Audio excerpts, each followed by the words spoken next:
I did my best work when I wasn't afraid of getting fired. I think the reason why we put ourselves in this pipeline loop to begin with is because we think it's a better way to keep our job. And the easiest place to look for an impact is in pipe gen. But particularly if you're at a venture-backed company, the growth expectations aren't linear. They become logarithmic because it's a winner-take-all world we live in. And you can't demand gen your way to a logarithmic outcome. Demand gen is high floor, which is valuable, right? There's always some food on the table for sales, but you're never going to like win the market by being a more efficient spender in demand gen. Welcome to Insights Unlocked, an original podcast from User Testing, where we bring you candid conversations and stories with the thinkers, doers, and builders behind some of the most successful digital products and experiences in the world, from concept to execution. Welcome to the Insights Unlocked podcast. I'm Nathan Isaacs, Principal Content Marketing Manager at User Testing. And joining us today as host is User Testing's CMO, Johann Wrede. Welcome, Johann. Hey, Nathan. Good to be here. And our guest today is Joe Chernov. Joe is a longtime B2B marketing leader, 3-time CMO, and now executive in residence at Battery, a global technology-focused investment firm. He advises early and growth stage companies on marketing strategy, drawing on deep experiences from companies like Pendo, HubSpot, and Insight Squared. Welcome to the show, Joe. Thanks, Nathan, and good to meet you, Johann. Good to meet you, Joe. Thank you for joining us today. And I think we'll just dive right in. You've been at some really great brands, Pendo, HubSpot, Insight Squared. You've done some really cool stuff, and now you're advising startups as an executive in residence at Battery Ventures, which sounds like a really fun job. It is probably a whole separate podcast just to learn about what that's like. But take us through your journey from those early days in content marketing to what you're doing now. Sure. I've gotten lucky a lot of times. That's really the truth is. I think we would all be really spooked if we knew how much luck played a role in our lives. You know, we like to assign ourselves a lot of credit for our own success. But I've had some good relationships. I've had some people that looked out for me, and I've made some decisions that, through some good fortune, have come up heads for me. So I started in content marketing when I was trying to get out of public relations. I had this like terrifying moment in PR when I was looking for a job as a VP of PR at a company, and I was interviewing, and I talked about the company I had been at. We had been on the cover of the New York Times Sunday magazine. We were on CBS Evening News nighttime edition nationally, feature articles in The Economist. And the CEO said, "That's all great, but how many Twitter followers do you have?" And I was like, oh no, this whole thing is over. I've got to get out of PR. And I took a job, and this is through luck, with this guy, Brian Cardin, who is the CMO of a company called Eloqua. And I said I would take the PR job if he would give me responsibility for social media, and he had to put social media in my title. Why? Because if that CEO was onto something saying, how many Twitter followers do you have, then I had to cover myself there. And that ultimately led Brian and I together to this realization that the way to getting press coverage was not through the products you released so much as the content you published, the research you conducted. And we used content as a way to gin up PR coverage. And that's how my career in content marketing got started. It got started by trying to find a way to keep up with our competition's press coverage. And we were able to do so by publishing interesting reports and interesting visuals. And that was the key to unlock PR for us. So that was the path. That's very cool. Yeah, I think it's not often that we get to be a part of these big tectonic industry changes, right? And that's that moment I think happened in a lot of offices in tech and probably around the world, right? Where it was suddenly this realization that PR represented the traditional way of marketing on traditional media outlets. And now there was this transition into the world of social media. And that really changed the game for marketers, didn't it? It did. And look, it's changing all over again, right? Because we have another tectonic shift with AI and arguably a bigger one, arguably. Um, and you see the same situation playing out where there's a scramble and people are trying to figure out what it means for them. And the kind of the first impulse is self-preservation. Am I in the right career? Is this threatened? Is this going to be augmented by AI? Is this going to be undone by AI? And I think around the bend, you're going to start to see people figure out a way that it blends in naturally with how they do their job. How they do their job will change, but whether or not they do a job is less likely to change. I want to drill in just a little bit on this whole AI topic. I mean, I don't think it could be a modern podcast if we didn't talk about AI. But in all seriousness, I think in my mind and in a lot of the conversations I'm having with CMOs comes the question around how does AI change the role of the CMO fundamentally? Does it shift what we think about how we work? I know you have some opinions about CMOs functioning like underpaid CROs. Is that related to AI? Is that coming before AI, and will it change again as we see greater AI capability and adoption? Uh, I don't know if it's going to change again with greater AI capability and adoption. I will say that right now, most CMOs and B2B tech companies act like underpaid CROs. I do believe that.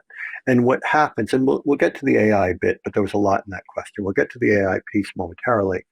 But I think this is really important, like pre-AI and post-AI. The, the CRO makes more money than you. And the reason they make more money than you is they get hazard pay. They usually get fired in a couple of quarters if things don't go super well, right? The CMO generally has a little bit more durability, not much more. They probably go next, right? I was going to say, it's just a little bit more. Yeah, it's like one person more in the wheel. Um, but what happens is the CMO is so desperate to sound like a revenue generator, frankly, that they like lock arms with the CRO and they go into board meetings and all they talk about is like inputs into revenue. So maybe they're really sophisticated. They don't talk about MQLs. They talk only about pipeline. So that's an accomplishment to be a CMO that's talking about pipeline. But you also have to be a caretaker for the long-term vision of the company. You have to be a caretaker over the strategic direction of the business. And if you're only thinking about that quarter and maybe one quarter out pipeline, then you're only thinking like the sales lead. And you live and die by the pipe numbers. And I'm not saying at all that a CMO shouldn't be responsible for pipe gen. They should be. But they shouldn't only be responsible for that, and they shouldn't only be measured by that. They also have to be a caretaker for how the company is perceived. They should be a caretaker for what the company's story is and what it's becoming. And all of that is outside of the scope of the CRO. And so if you show up and you live and die by exactly the same numbers as a CRO, then you essentially are in a CRO role without getting that hazard pay. Your role should be broader than that. It needs to be broader than that. I think that leads to the big question that has plagued marketers for a really long time, which is how do you portray a set of KPIs and metrics around brand and the value of that long-term view of the health of the business to a board that's often far more interested in talking about revenue metrics, or let's call them revenue adjacent KPIs. Yeah. I don't have a spectacular answer for this.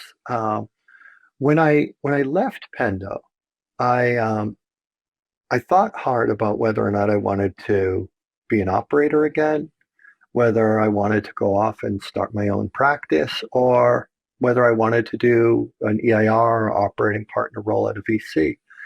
And I thought I thought back in the companies that I had the most success at, and was there anything that they had in common? And they had a CMO, I'm sorry, they had a CEO that believed in brand and didn't need the value proven to them. And and so I didn't have some magical brand KPI that convinced them. They trusted their own eyes. Now, I do know marketers that have succeeded at convincing leadership in the value of brand, but usually they prove it out by looking at the impact of a brand campaign on the cost per click of performance ad. And they'll have a brand campaign running and they'll look at CPC and they'll shut off the brand campaign and look at CPC. And lo and behold, it costs you more money to get a click when somebody hasn't heard about you or when somebody's not thinking about you. And so they have been able to prove out the value of brand in language that could speak to the CFO or language that could speak to the CEO. And let's go back to the very first thing we talked about is luck. I've been lucky. I've been lucky to work for CEOs, not in every case, but in most cases, that are passionate about brand or at least have an appetite for it. And so I haven't had to do a lot of that convincing. In fact, I had this really intense conversation with Todd, the founder and CEO of Pendo, one of the founders. And I don't think he would begrudge me for telling his story. I've been talking a lot about pipe gen and demand creation. And one day it's just like looked uncomfortable in the meeting. And he said, "Why are you talking about this stuff? You're not like world class at pipe gen. You have somebody world class at pipe gen. I hired you to be focused on our brand, our story in the future of this business, shaping who we're becoming. And you're worried about like leads? Um, that's I hired you to be creative." And then he gets like wrapped up. He's like, "Are you even creative? Give me a creative idea, right?" Because he got himself all give worked me a up. creative idea. But he got Love himself all worked up in the it. conversation. And like, Joanne, it was this arresting moment where I was like, am I even creative? Like, I'm totally playing out a position right now. I'm trying to be somebody that I'm not. And to know why you were hired and to know like, yeah, we all have our KPIs, but to know what that boss really wanted you to do beyond just the KPIs. What do they really want you to transform in this business? It doesn't have to be a CMO. This could be any position. Like you're hired to deliver some numbers, yes, but you're hired to deliver more than those numbers. True for a CRO. Like we hired a CRO at Pendo. He's got a bunch of KPIs, but he was also hired to change the culture of the sales team. I don't know what the KPI on that is, right? It's not attrition because some people need to leave. Um, and so to like be faithful, not just to the numbers in your board deck, but the spirit of why you were brought into that business. And that's what I took from what Todd was saying to me. What he was really saying is you're adhering to the letter of your job, but not the spirit of your job. And I don't, that's advice I would give to somebody in any role in business, but particularly in a marketing function where our KPIs tell a limited, paint a limited picture of the value we deliver. I think that's an incredibly important point. Thinking not only about the sort of hard duties that you have to perform as a marketing leader, which is fill the pipeline, right? Help sales be more effective, but the spirit of it. And I think that's the part where maybe it is a little bit of luck, right? Having CEOs who recognize that and a board that understands that in order for a business to be built and to be successful, you have to operate in that larger spirit and create brand awareness and a positive brand perception leads to preference. But I think it's really about marketers and CMOs in particular, not losing sight of that ourselves. Yeah, and for I sure. think it's about having that innate sense of, because I think part of what you were saying about feeling like you were suddenly playing out of position, I think all of us experience this moment where we're like, oh wait, we've kind of been led away from who we are as marketers, or what's helped us be successful in our careers to that point.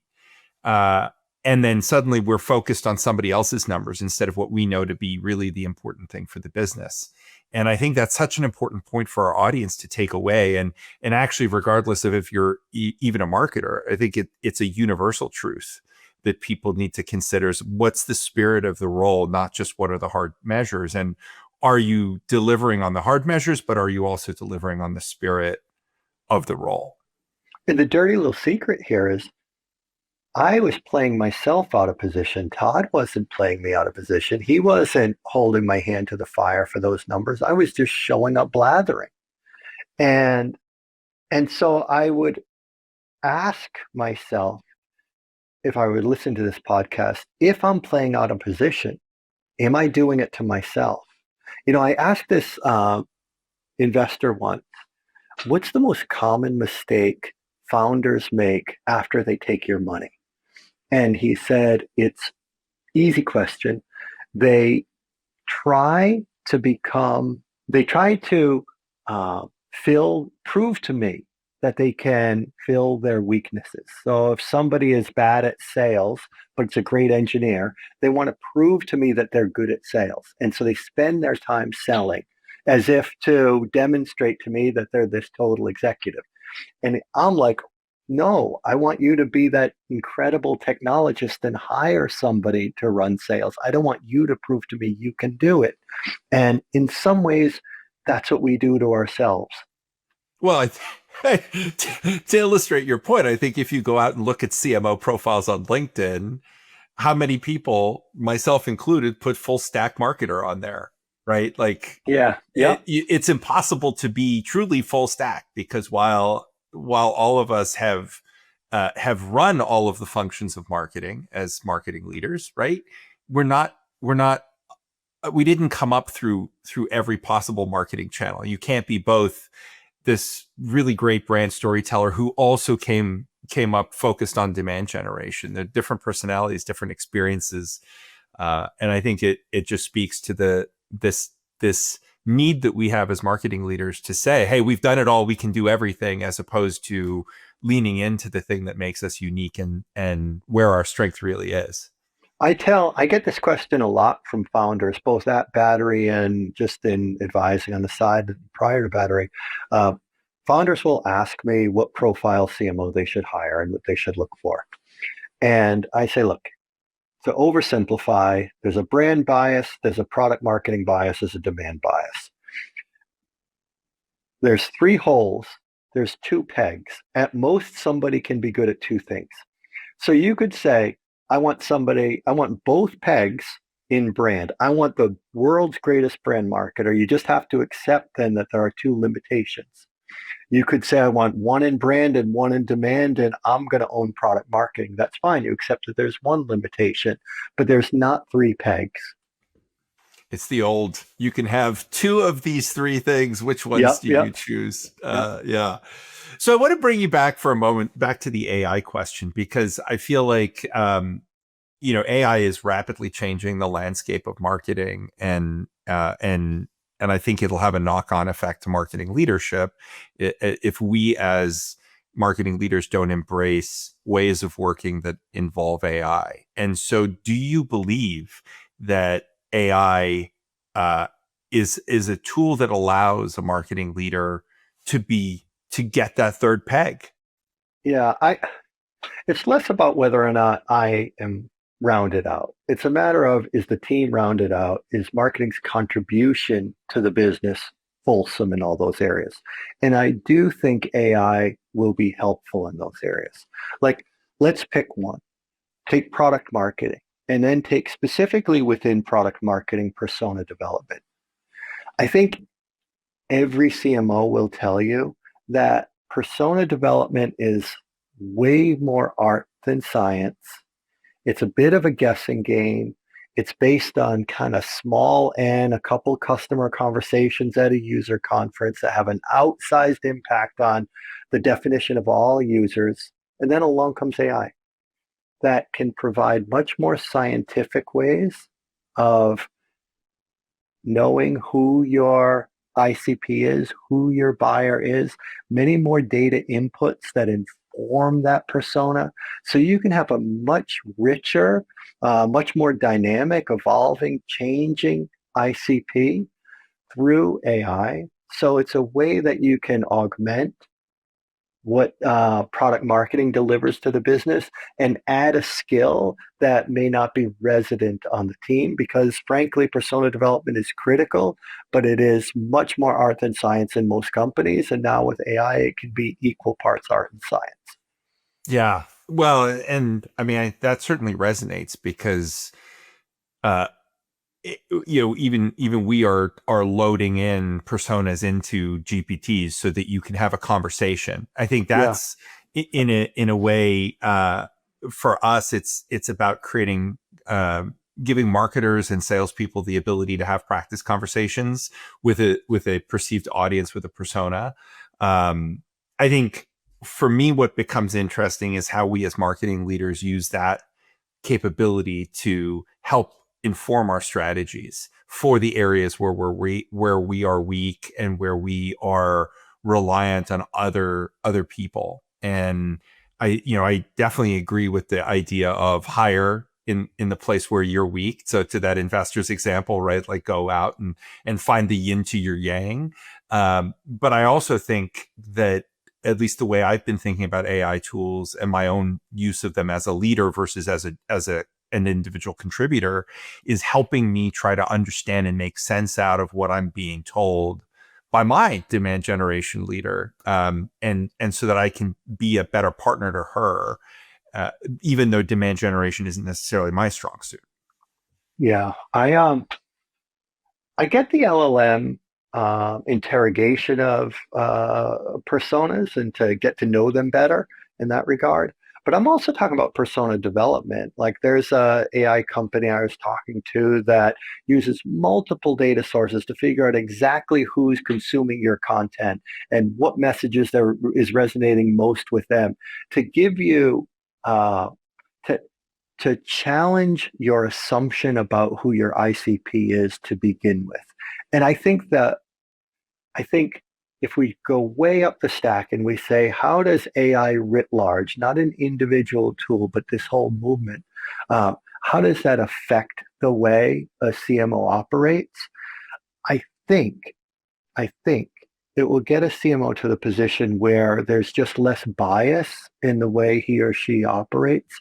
Like at Pendo, I was really locked on to a definition of our buyer. And I don't even know where that definition came from.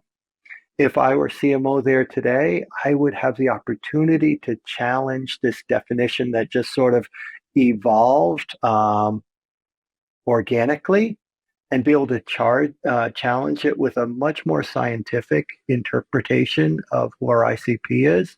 And so I could relieve myself of a bias. And so I do think that the data sets you're working with AI can help CMOs overcome or at least acknowledge and overcome some of the biases that we operate with day in, day out, and may not even realize it. I didn't realize I had a bias around our ICP until I talked to this company. And then it occurred to me, I've just sort of made up an ICP in my head. Interesting. Yeah, I think to that point, getting human insight from real people and understanding them at scale has been a huge challenge for marketers.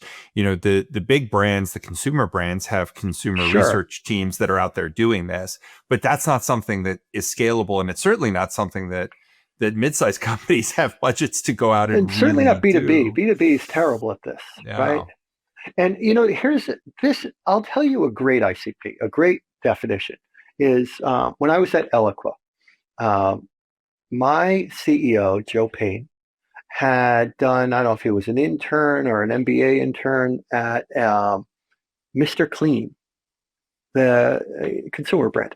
Yeah, And looks like me on the bottle. yeah, you said it, I did. I'm not much further along. He the challenge they faced was this really interesting dilemma where they were selling a cleaning product to heads of household that didn't want to acknowledge that their house was dirty. So how do you do that? Well, the whole ad campaign was around your house is clean, but for other people's dirt. So the dog runs through the house and tracks mud. The teenager takes off their basketball sneakers and puts their dirty socks on the sofa. The house is clean, but for other people's dirt. That's a level of persona that B2B seldom, if ever, gets to. And so we have this like very brittle definition. It's like title, level, years of service, and like what their generic three pains are. And those three pains are like, want a promotion, can't get a promotion, don't have enough budget, right? Drive revenue while cutting costs. Yeah, Help support the business. Yeah. So generic. Sure. But this is, your house is clean, but for other people's dirt. Like that is so nuanced, and there's so much you can do with that.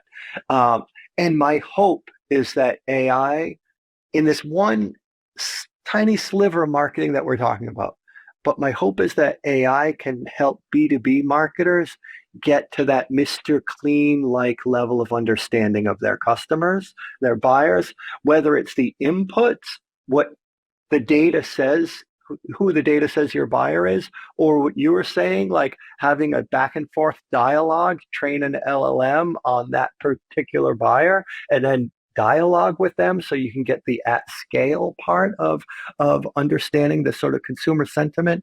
Maybe we can get to Mr. Clean-like level of understanding of our customers that has eluded B2B marketers forever. Yeah.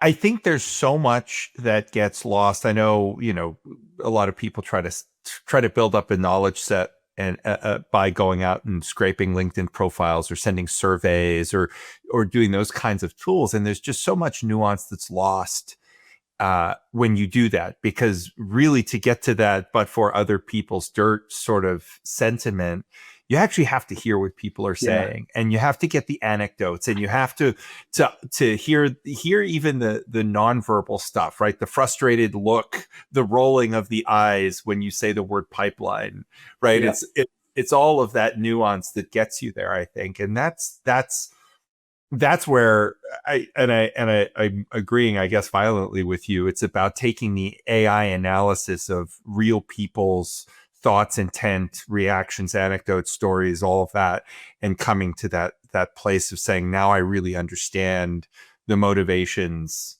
of my audience in a much deeper way. Yeah. So I guess from there, the question is, if we can get to this, and if we stay in that place, the spirit of how do we articulate ourselves to our executive leadership team partners and the board around the spirit of our roles and the future of the business, how do we then put a set of KPIs in place that go beyond these measures that we typically measure, so that we are creating the right behaviors across the rest of the organization? I'll be controversial here. I don't think we try to.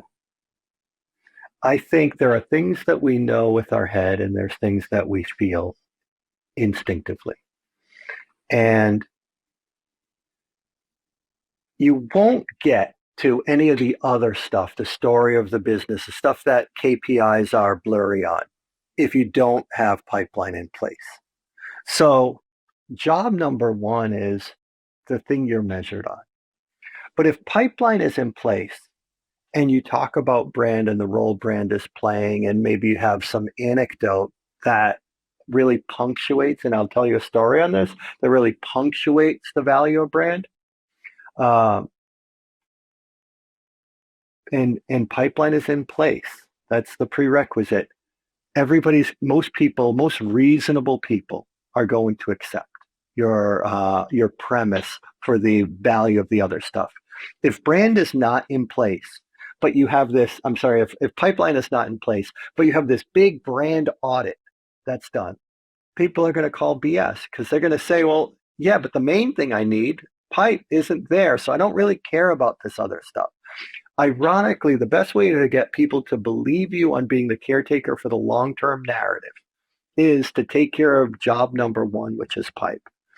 But we get all wrapped up in thinking, well, pipeline has a KPI and everybody cares about it. Ergo, if I can put the right KPI on brand, everybody's going to care about that.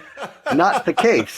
They're only going to care about pipeline. It's correlated, not causal. Yeah, People exactly. don't care about it because it has a KPI. Yeah. So, I did this every year at Pendo. We would do this big brand study, and it became this sort of omnibus document. And I got up and I presented the board. I presented that kickoff. I was super proud of it. It was like our 4th year doing it. And finally, Todd was like, it sounds like you're trying to convince everybody. They're going to feel it that our brand has momentum or not. Like, don't use this as a sales tool, and you're using it as a sales tool. And he was right. I was like treating it like it was the KPIs for pipeline, but people didn't have the same attachment to it as they have to pipeline. Uh, you know what moved the room? I told this story that the story blows my mind because it's like the encapsulation of so much in one. I decided at one point at Pendo, I just wanted to have a little bit of fun and have a Pendo branded sneaker. And we found a shoe designer that created these like custom Nikes that didn't say Pendo on them, but there was some pink in them, and it was a company color. And I wrote to a bunch of influencers and said, "What's your shoe size?" They responded like, "Why?" And I said, "I have this custom sneaker. I'd like to give you a pair. There's no quid pro quo. I just if you tell me your address and shoe size, I'll send you a pair." And one person said, like, "How are you going to prove that this worked?" And I said, "Well, I'm not." And he's like, "Well, how are you going to get funding?" I said, "Well, I don't know. We'll see what happens." And he's like, "Yeah, good luck with that. By the way, I'm a size 10, right?" So took the sneakers, was kind of vaguely insulting in doing so. And like a month later, we're preparing for a board meeting. And the CRO said we just had this massive Bluebird account just land in our lap. And I asked, like, do you know how it got sourced?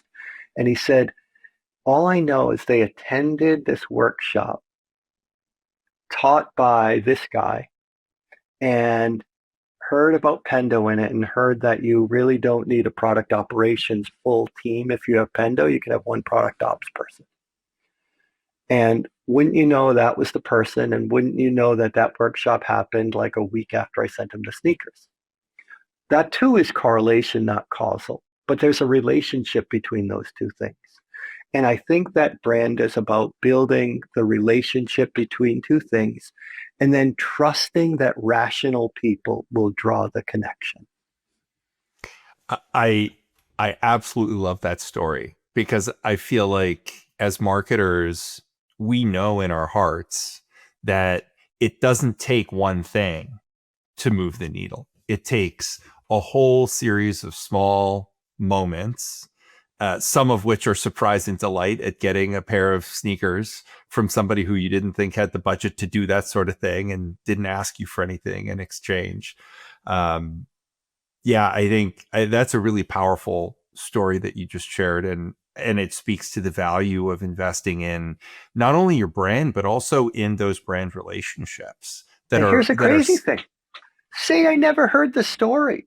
Say I never happened to be in this board meeting prep, or the CRO just like didn't recall, it still would have happened.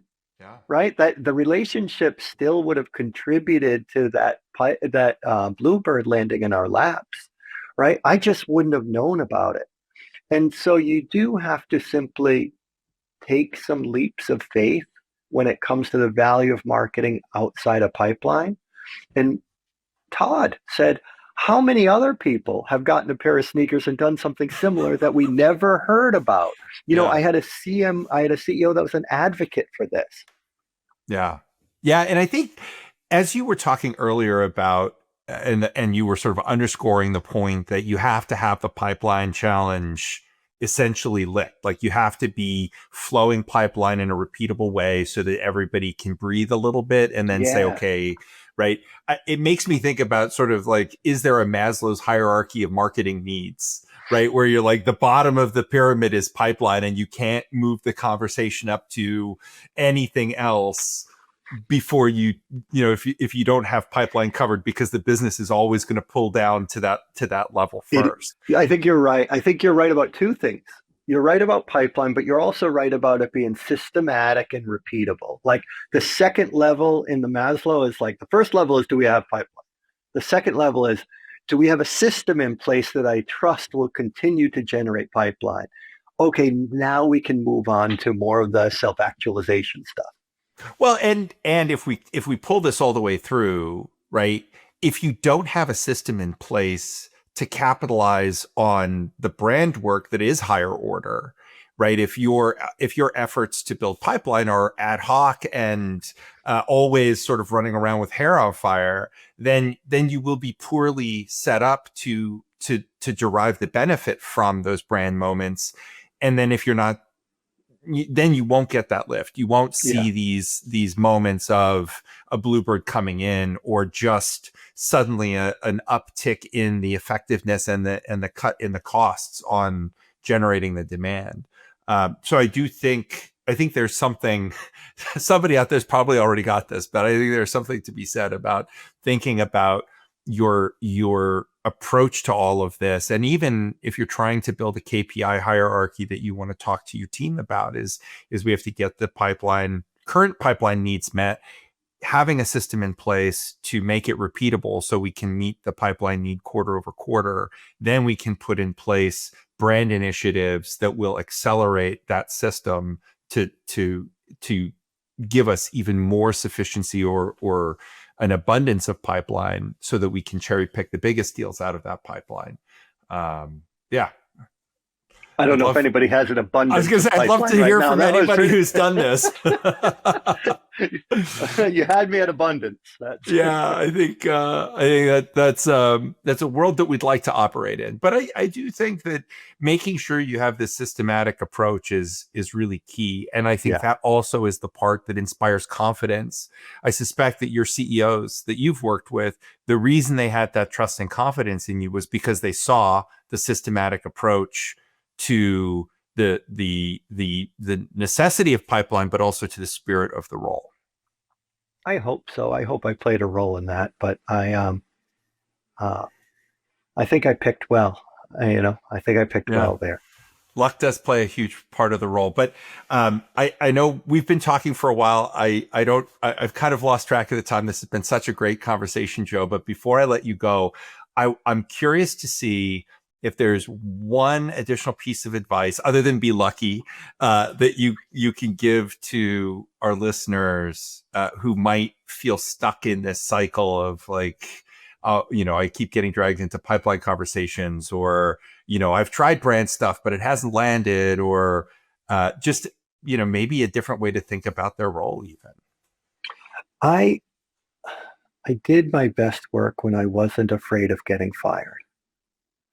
I think the reason why we put ourselves in this pipeline loop to begin with is because we think it's a better way to keep our job. And I have this whole thought on why CMOs last 18 to 24 months.